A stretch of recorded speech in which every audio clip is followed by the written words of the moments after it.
aproveitando das outras pessoas. Então, nesse propósito, o chamado de Deus é contrário a tudo isso. O chamado de Deus é que o Evangelho seja pregado aos pobres.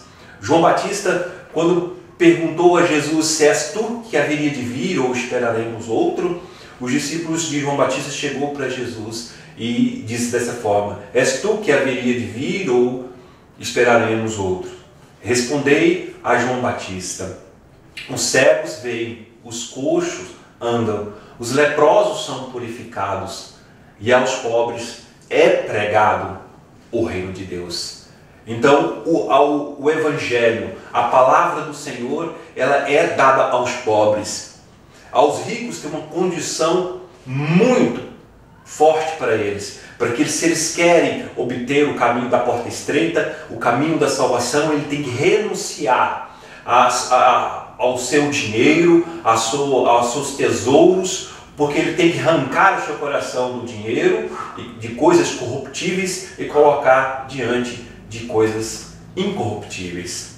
A salvação é uma delas, é o dom inefável, é o dom que não se compra por dinheiro nenhum, mas é o dom que nós vamos levar para a vida eterna, algo que nós vamos estar na presença do Senhor.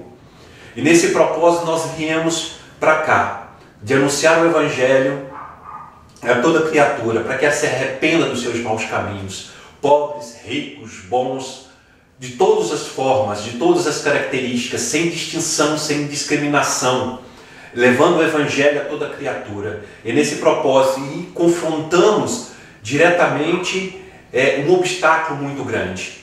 Nós confrontamos um obstáculo muito grande que foi o ministério satânico de Michael Bode, impedindo esse pseudo-pastor, falso pastor, que ilude as pessoas de Balneário, que menospreza as pessoas de Balneário, que coloca as pessoas de Balneário como nada, como um ninguém. E nesse processo, a gente, em contrapartida, a gente buscou a verdade.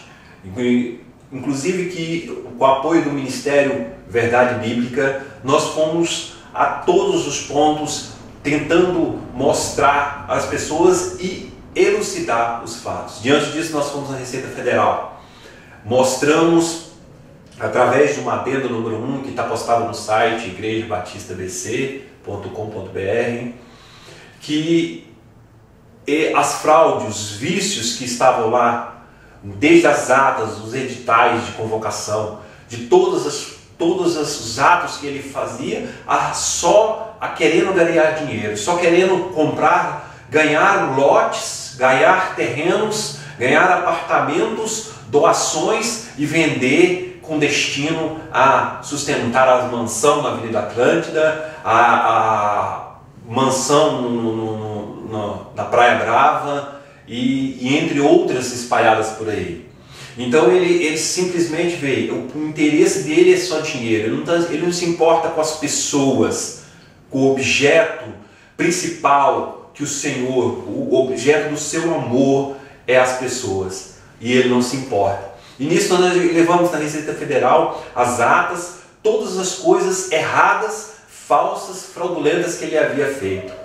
Ali, uma igreja que por ela já passou mais de 1.000, 2.000, 3.000 ou 4.000 pessoas, não importa, passou pelo centro da igreja, essa quantidade de pessoas que nunca tiveram uma decisão, que nunca puderam participar de uma ata de assembleia, mas todas as pessoas que participavam dessa ata da assembleia eram pastores consagrados por ele, eram pastores sem capacidade nenhuma, sem idoneidade moral para poder estar à frente e falar no púlpito sobre o verdadeiro amor de Cristo Jesus. São pessoas que precisam se tornar arrependida, ser transformada, e nesse intuito ele continuou a ter a sua família. Eu costumo chamar que ele é o Al Capone e todo o restante da sua família, o restante da máfia, porque uma pessoa que usa o nome de Deus sem o Senhor autorizar. Uma pessoa que Deus tem vergonha de ser chamado filho.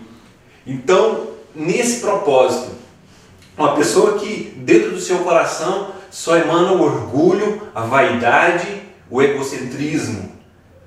E nesse propósito nós vemos o quê? Nós vemos ele ali consagrando a família, consagrando as pessoas, nesse intuito de estar ali fazendo uma máfia da palavra de Deus. É nesse propósito. Eu não poderia estar agindo se fosse uma igreja universal, se tivesse alguma coisa de errado na igreja universal. Não poderia estar em outra igreja evangélica. Eu só poderia agir se essa igreja tivesse uma raiz batista. Foi no caso onde encontramos essa raiz batista. Essa igreja, quando registrada, recebeu no 17 de fevereiro de 1998 o CNPJ 02-387-625/001-83. Esse CNPJ é dela, pertence à Igreja Batista Vida Nova. E todo o patrimônio adquirido por esse CNPJ pertence à Igreja Batista Vida Nova. No seu primeiro estatuto social, registrado nessa data em questão, no artigo número 7, com o parágrafo 5, juntamente com o parágrafo 2, foi eleito o até então pastor Davi de Souza Gomes. Pelo decreto dos ADs declaratório da Receita Federal, que decretaram nulidade, inclusive da Igreja e Embaixada do Reino de Deus, de todos os atos por vícios diante do CNPJ, ou seja, de vícios de negócios jurídicos que pode ser feito através dessas atas, foi declarado nulo, completamente nulo, no dia 26/4/2010. Então nós esperando esse processo, nós registramos com mais 16 pessoas que foi entregue a ela a declaração de fé, e ela entendeu essa declaração de fé, alvo importantíssimo que está no primeiro parágrafo único, que essa igreja seguirá a declaração de fé da Convenção Batista Nacional. E essas pessoas, elas aprenderam essa declaração de fé, foi entregue para ela, se prepararam para essa reunião, se prepararam para esse ato único que poderia ser, porque saberíamos que depois disso viria dificuldades, viria problemas,